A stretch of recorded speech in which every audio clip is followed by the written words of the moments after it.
حضور سید شبیر حسین شاہ صاحب شراری صاحب کو آپ نے اظہار خیال سے ہمارے دلوں کو منور فرمائیں گے۔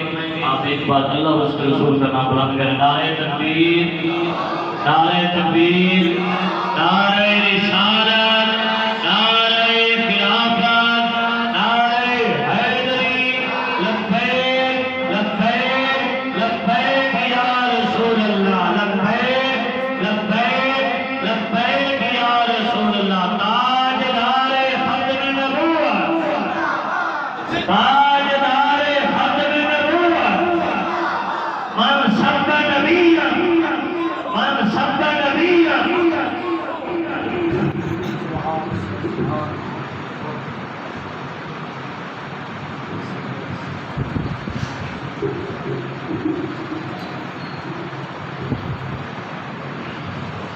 نحمده ونصلي ونسلم على رسوله الكريم، أما بعد، أعوذ بالله من الشيطان الرجيم، بسم الله الرحمن الرحيم۔ قال الله تبارك وتعالى في الكلام المجيد والفرقان الحميد، قل كفى بالله شهيدا بيني وبينكم ومن عنده علم الكتاب، صدق الله العظيم وبلغنا رسوله النبي الكريم، ونحن على ذلك لمن الشاهدين والشاكرين والحمد لله رب العالمين۔ قال الله تبارك وتعالى في شأن حبيبه ونبيه، إن الله وملائكته يصلون على النبي يا أيها الذين آمنوا صلوا عليه وسلموا تسليما۔ اللهم صل على سيدنا ومولانا محمد وعلى آل سيدنا ومولانا محمد وبارك وسلم وصلوا عليه۔ الصلاة والسلام عليك يا سيدي يا رسول الله، الصلاة والسلام عليك يا سيدي يا حبيب الله۔ گرامی معزز اور معزز وقار، آپ کے سامنے بندہ نچیز میں اتنی استطاعت نہیں کہ لفظ و شاعری کر سکوں، نہ میں اتنا ہی رکھتا ہوں نہ میں آگے ہوں۔ علامہ صاحب حسین حاضری صاحب اور علامہ حافظ عمران رضا سعیدی صاحب کو مدرسہ کی اس پروقار تقریب میں جیسے آپ احباب شامل ہیں ویسے میں بھی شامل ہوں۔ یہ بچے جو مستقبل کا معمار ہیں اور رسول اللہ صلی اللہ علیہ وسلم کے دین کے محافظ ہیں، ناموس رسالت کے محافظ ہیں۔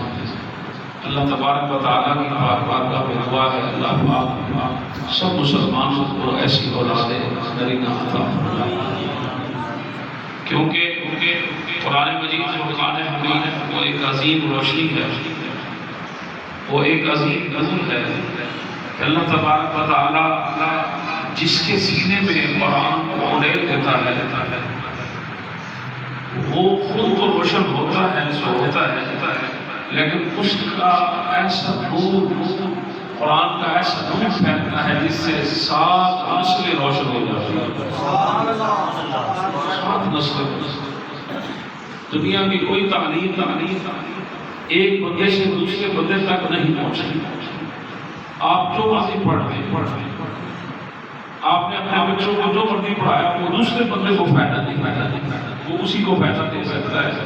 واحد قرآن ہے، ایک بندے کو آپ یاد کروا دیں، پچھلے 7 نسلوں تک، اگلی 7 نسلوں، میں تو کہتا ہوں پچھلی 7 نسلوں کو بھی فائدہ دے گا، اگلی 7 نسلوں کو بھی قرآن فائدہ۔ اور دیکھیں اللہ تبارک و تعالیٰ نے تو فرمایا تھا قرآن کا محافظ میں، اس کی بات میں کرتا ہوں، لیکن وہ جو حدیث پاک ہے، علماء کرام آپ موجود ہیں، آپ کو معلوم ہوگا کہ آقا پاک نے فرمایا قلب المؤمن عرش اللہ، مومن کا دل اللہ کا عرش ہے، مومن کا دل اللہ کا عرش ہے۔ جو رب پوری کائنات میں نہیں سماتا وہ بندے مومن کے دل میں سماتا ہے۔ تو اب پتہ چلتا ہے کہ اس لیے اللہ تبارک و تعالیٰ نے اس کی حفاظت کا ذمہ خود لیا، جب وہ کسی کے دل میں آ جاتا ہے تو قرآن بھی اسی دل میں سما جاتا ہے۔ اور قرآن پڑھنے پڑھانے کی بہت زیادہ فضیلت ہے، بہت زیادہ مقام ہے۔ جو بندہ قرآن کی خدمت کرتا ہے قرآن اس کو قیامت کے دن اس کو پشیمان نہیں ہونے دے گا، اس کو پریشان نہیں ہونے دے گا۔ قیامت کے دن جس نے بھی ان بچوں کی خدمت کی ہے، ان کو پانی پلایا، ان کو کھانا کھلایا، ان کے لیے کسی بھی طرح کا انتظام کیا، یہ بچے بے وفا نہیں ہوتے۔ آپ کی اولاد تو آپ کو چھوڑ سکتی ہے، جتنے بھی اس مدرسے کے انجمن غلامان مصطفیٰ صلی اللہ علیہ وسلم کے جناب عہدیداران ہیں، میں آپ سے بات کروں، یہ تو آپ نے خرچہ کیا، یہ قریب اشار کرتی ہیں، یہ رنگ و روغن کیا، آج یہ مدرسے کا چہرہ چمک رہا ہے، جیسے مجھے ایسے لگا کہ جیسے میں بہت بڑے مہنگے اسکول میں آیا ہوں۔ آپ لوگوں نے جو خرچ کیا ہے اس کا مادہ قیامت والے دن جب ان بچوں نے آپ کا ہاتھ پکڑنا ہے اور اللہ کے حضور پیش ہونا ہے تو اللہ تبارک و تعالیٰ سے پوچھے گا، بتاؤ یہ تمہارے کیا لگتے ہیں، کیا لگتے ہیں، کیا رشتہ ہے، کیا تعلق ہے؟ تو یہ بچے کہیں گے نہ یہ ہمارے والد ہیں، نہ یہ ماموں ہیں، نہ چاچو ہیں، کچھ بھی نہیں لگتے۔ پھر فرمایا ہاتھ کیوں پکڑا کہ یہ وہ لوگ ہیں جب ہم قرآن پڑھ رہے تھے یہ ہمارے پڑھنے کا انتظام کر رہے تھے، تو اللہ تبارک و تعالیٰ فرمائے گا آج قرآن کی شان یہی ہے، قرآن کا مقام یہی ہے، آج تم جس کا ہاتھ پکڑو گے میں اس کے گناہ کو نہیں دیکھوں گا، قرآن کی شان دکھاؤں گا اور لوگوں کو معاف کر کے جنت عطا فرماؤں گا۔ مدارس کا اہتمام کرنا، انتظام کرنا اور ان کو بچوں کو کھانا کھلانا اور اپنے بچوں کو قرآن کی طرف راغب کرنا، یہ بہت بڑی سعادت مندی ہے۔ اور قبلہ حفیظ الرحمان صاحب، علامہ حفیظ احمد سعیدی صاحب رحمۃ اللہ علیہ، ان کو جو اللہ تبارک و تعالیٰ یہ قرآن پڑھانے کا صلہ فرمایا عطا کیا ہوگا قبر میں، وہ کوئی بندہ سوچ بھی نہیں سکتا۔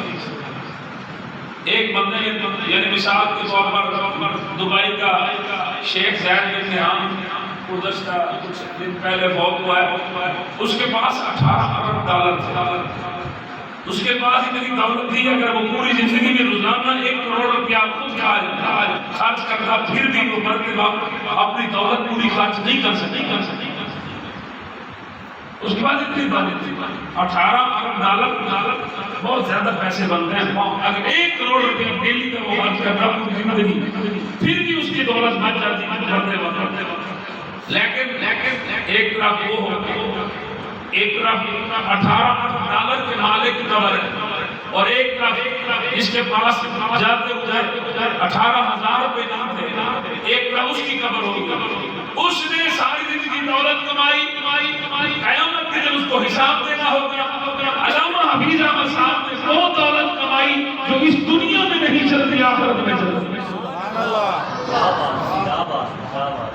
جب ایک بچہ قرآن پڑھے تو وہ 7 نسلوں کو بخشوا سکتا ہے، اور جس نے پڑھایا ہوگا اب پڑھانے والے کی شان عالم یہ ہے کہ مولا کی رضا شیر خدا کرم اللہ جو کریم فرماتے ہیں کہ مجھے جس نے ایک حرف پڑھایا مجھ پر واجب ہے میں اس کی عزت کروں، میں اس کی اطاعت کروں۔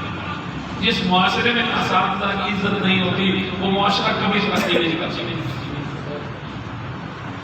آپ اندازہ لگا لیں جرمنی دنیا کا واحد ملک ہے، جرمنی میں آج تک کوئی بھی استاد کہ کبھی بھی کسی استاد کو سزا نہیں ہوئی، ٹیچر کو وہاں سزا نہیں ہوئی۔ اگر کسی بھی معاملے میں ٹیچر ملوث ہوگا تو اس کو ہمیشہ اس عہدے سے فارغ کر دیا جائے کہ یہ کرپٹ بندہ، یہ 2 نمبر بندہ کبھی بھی قوم کا معمار، قوم کے معماروں کا مستقبل نہیں بنا سکتا، لہذا یہ اہل نہیں ہے اور اس کو ہمیشہ کے لیے ہٹا سزا دی جاتی ہے اور ہمیشہ ختم کر دیا جاتا ہے۔ اور اگر کبھی استاد کسی معاملے میں عدالت میں پیش ہو دی جائے تو اس کو کرسی پر بٹھا کر اور ہمارے یہاں یہ ہوتا ہے کہ بندہ 10-15 سال جو پڑھا رہا ہے اس کو نکالنے کے لیے، اس کو وہاں سے بھگانے کے لیے جناب چالے چلے جاتے اور اس پر طرح طرح کے الزامات لگائے جاتے ہیں۔ 25 سالوں کے بعد بھی میں نے اساتذہ کرام پر بہت درازی دیکھی ہے اور الزام تراشی دیکھی ہے، افسوس ہوتا ہے۔ جب ایک بچے کے استاد کے سامنے اس کے کریکٹر پر کردار کی انگلی اٹھائی جائے گی تو اس بچے پر کیا اثر پڑے گا؟ تو یہی وجہ ہے کہ لوگ اپنے بچوں کو دین سے دور کرتے ہیں. یہی وجہ ہے کہ لوگ خود دین سے دور ہو رہے ہیں. اس کے ذمہ دار ہم نے اپنے کردار کو لوز کیا, ہم نے اپنی عزت نفس کو مجروح کیا. جب ہم دنیا داروں کے سامنے جا کر بیٹھ کر بھیک مانگیں گے اس وقت وہ ہماری عزت ہمارے علماء کی جناب تعریف بھری گئی ہے. وہ لوگ جھوپڑیوں میں بیٹھ کر جب قرآن پڑھاتے تھے تو اللہ تبارک و تعالیٰ غیب سے ان کی ایسی مدد فرماتا تھا کہ کبھی بھی رب العالمین فرماتا کہ اگر تو مجھ سے مانگے گا تو میں کبھی تجھے دنیا داروں کے سامنے جھکنے نہیں دوں گا. قرآن کی یہ طاقت ہے, قرآن کی یہ شان ہے. اگر بڑے بڑے بادشاہوں کو تیرے جھوپڑی کے سامنے نہ جھکایا تو مجھے اپنا رب نہ کہا. سبحان اللہ, سبحان اللہ. بات اتنی سی ہے یہ مدرسے میں راستے میں علماء کرام کی یہ شان ہے, یہ دین اسلام کا خاصہ ہے. اس میں دو نمبری بالکل بھی نہیں. جس طرح 14 صدیوں سے قرآن محفوظ ہے اسی طرح 14 صدیوں سے رسول اللہ کا فرمان محفوظ ہے. اگر پچھلے کچھ صدیوں میں لوگوں نے اپنی باتوں رسول اللہ صلی اللہ علیہ وسلم کا فرمان بنا کر پیش کرنے کی کوشش کی, جو ہے یہ خاص بات علماء کے لیے خاص بات. اگر کسی نے اپنی بات یا کسی کی بات عربی زبان میں ٹرانسلیٹ کی اور لوگوں کو دھوکہ دینے کی کوشش کی اور لوگوں کو کہا یہ رسول اللہ صلی اللہ علیہ وسلم کا فرمان ہے, تو ان باتوں کو دین اسلام سے نکالنے کے لیے اللہ تعالیٰ نے ایسے علماء پیدا کر دیے جنہوں نے ایسی کتابیں لکھی اور باقاعدہ حدیث کی سندیں لکھی. سندیں لکھ کر انہوں نے کھڑا کھوٹا الگ کر دیا اور لوگوں کو امت کو بتا دیا مصطفیٰ کا فرمان کون سا سچا ہے اور کون سا جھوٹا دکھنے کی کوشش کی ہے. آپ خود پڑھ لیں, اسماء الرجال کی کتب موجود ہیں, وہ ہمیں بتاتے ہیں کون سی حدیث کس درجے پر صحیح ہے اور کون سی حدیث کس درجے پر جھوٹی ہے. یعنی کوئی غلط بات بھی دین میں داخل نہیں. یہ اسلام کا خاص ہے. آج 14 صدیوں میں کوئی بھی اسلام کی حدود کو نہیں توڑ سکتا, کوئی بھی اسلام میں نقب سے نہیں نکل سکتا. کیوں؟ ان الدین عند اللہ الاسلام, یہ دین اسلام اللہ کا دین ہے, اللہ کا پسندیدہ دین ہے. سامعین محترم, ہم تو یہ کہتے ہیں کہ جس نے ان مدارس کے بچوں کی خدمت کی, علماء کرام کی خدمت کی, اور آپ کو پتہ ہونا چاہیے کہ قیامت کے دن یہ حدیث پاک آخری اور پھر دعا مانگتے ہیں کہ شہید کا کتنا مقام, بہت بڑا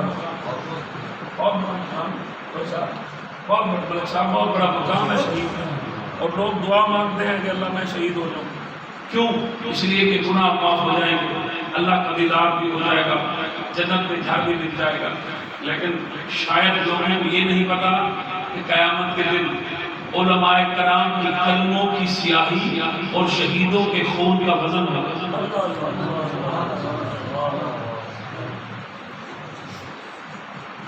علماء کرام کی قلم کی سیاہی, ایک طرف قلم کی سیاہی رکھی جائے گی اور دوسری طرف شہید کا خون رکھا جائے گا. اب آپ بتائیں فضیلت کس کی زیادہ ہے, شہید کے خون کی نہیں, علماء کرام کی قلم کی سیاہی, اس کا مقام زیادہ ہے, اس کی فضیلت زیادہ ہے, اس کا رتبہ زیادہ ہے, اس کی شان ہے. شہید کا خون علماء کرام کی قلم سے نکلی ہوئی سیاہی کے سامنے کچھ نہیں ہے. کیوں کہ اس نے جنت خود کے لیے دی. علماء کرام نے جو جناب دین اسلام پھیلایا تو خود بھی ہدایت پر تھے اور لوگوں کے لیے ہدایت کا جناب موجب بنے, ہدایت کا ذریعہ بنے. آپ کو یہ بات یاد ہونی چاہیے کہ جب مولا علی شیر خدا جنگ خیبر لڑنے کے لیے جا رہے تھے تو آقا پاک نے وہ سنہرے الفاظ کے سرکار نے فرمایا علی جا رہے ہو کیا کرو گے؟ یا رسول اللہ جنگ کروں گا. فرمایا نہیں, جنگ بعد میں کرنا اور لڑائی بعد میں کرنا, خیبر کا دروازہ بعد میں توڑنا.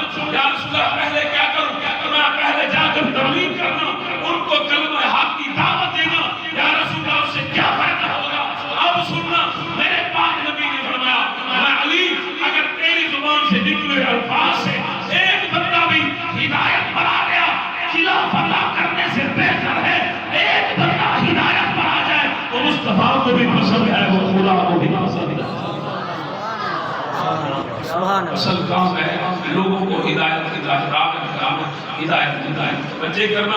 یہ مدارس ہدایت کے جناب ذرائع ہیں، ان کو پھلنا پھولنا چاہیے اور ان کو پھیلنا چاہیے. حالات حاضرہ کی جناب تعلیمات کا انتظام ہونا چاہیے. ہمارے بچے مدرسوں سے پڑھ کر نکلے، ان کا اخلاق اعلیٰ ہو، ان کا کردار اعلیٰ ہو، ان کی سیرت اعلیٰ ہو، ان کی صورت اعلیٰ ہو. اور جب وہ بچے محلے میں گھروں میں گلیوں میں جائیں تو لوگ ان بچوں کو دیکھ کر آج کے اسکول کے دور میں کہیں کہ یار گیریزن میں یا الائیڈ میں یا ایچیسن میں پڑھانے سے بہتر ہے بندے اس مدرسے میں پڑھائے. کم از کم وہ بچہ اس کو اپنے ماں کا اپنے باپ کا پتہ تو ہوگا، اس کو حیا کا پتہ تو ہوگا. تو حیا کا دامن کبھی بھی اپنے ہاتھ سے نہیں چھوڑنا چاہیے اور باہمی محبت اور پیار سے رہنا چاہیے. یہ مارنے سے بھی پرہیز کریں. یہ اساتذہ اکرام جو بچوں کو بلا وجہ بہت زیادہ مارتے ہیں، اسلام میں کوئی بھی مارنے کی شام میں گنجائش موجود نہیں ہے سوائے باپ کے جو اپنے بچے کو مار سکتا ہے. وہ بھی اس صورت میں وہ جب نماز نہ پڑھے. وہ باپ خود بھی نہیں پڑھے گا تو بیٹا اس کا کیا پڑھے گا. اس لیے میں تو ہر جگہ پہ لوگ کہتے ہیں آپ نماز کی تبلیغ کریں، میں واضح طور پر کہتا ہوں نماز کی تبلیغ کسی بھی مولوی پر نہیں ہے. نماز کی تبلیغ ہم کسی مولوی پر نہیں. ہم روزے کے بارے میں کہہ سکتے ہیں، حج کے بارے میں، زکوٰۃ کے بارے میں، صدقہ خیرات کے بارے میں کہہ سکتے ہیں، سب چیزوں کے بارے میں، لیکن نماز کے بارے میں نہیں کہہ سکتے. اب سوال ہوگا کیوں؟ اس لیے کہ آقا پاک نے فرمایا کہ جب تمہارا بچہ بیٹی ہو یا بیٹا 7 سال کا ہو جائے تو اس کو اپنے ساتھ کھڑے کرو اور اس کو نماز پڑھاؤ. اور جب وہ 10 سال کا ہو جائے بیٹی ہو یا بیٹا نہ پڑھے تو اس کو مارو اور نماز پڑھاؤ. تو وہ ڈیوٹی میرے نزدیک نبی نے مولویوں کی نہیں لگائی، باپ کی لگائی. وہ ڈیوٹی باپ کی. جب باپ نہیں پڑھتا تو بچہ نہیں پڑھے گا. تو اس لیے یہ مدارس جو ہیں یہ اخلاق کے اور اعلیٰ اوصاف کے مالک ہونا چاہیے. اساتذہ اکرام پیار و محبت سے پڑھائیں. بچوں کو سبق یاد نہ ہو تو اس کو بڑے پیار سے سمجھائیں، پڑھائیں، یاد کروائیں، کوشش کریں انشاءاللہ. اور بچہ چل سکتا ہے. یہ ادارے کے لیے دعا ہے اللہ تبارک و تعالیٰ سے ادارے کو مزید ترقیاں عطا فرمائے. علماء کرام کا میں آپ کا دل سے مشکور ہوں. عمران صاحب کی طرف سے، صاحب کی طرف سے آپ تشریف لائے، قیمتی وقت نکالا. اور مجھ سے اگر کوئی غلطی ہو گئی ہو میں نے پہلے بھی کہہ دیا تھا کہ میں نہ مفتی ہوں، نہ عالم ہوں، نہ شیخ الحدیث، نہ شیخ القرآن. بس والد اور والدہ صاحبہ کی دعائیں ہیں کیونکہ میں اپنے والد صاحب کے جوتے جب بھی صاحب کو اتفاق اپنی دستار کے ساتھ اپنی والدہ کے جوتے جب بھی صاف کرتا تھا اپنی دستار کے ساتھ صاف کرتا تھا. اور مجھے اس بات کا الحمدللہ جناب والا یقین ہے کہ جو کچھ بھی اللہ تعالیٰ نے عطا کیا ہے والدین کی دعاؤں سے، اللہ تعالیٰ کی بارگاہ میں دعا ہے اللہ پاک ہمیں رسول اللہ صلی اللہ علیہ وسلم کے اس دین کی صحیح طور پر اشاعت کرنے کی توفیق عطا فرمائے. اور یہ جتنے بھی اس مدرسے کے متولیان ہیں اور تعاون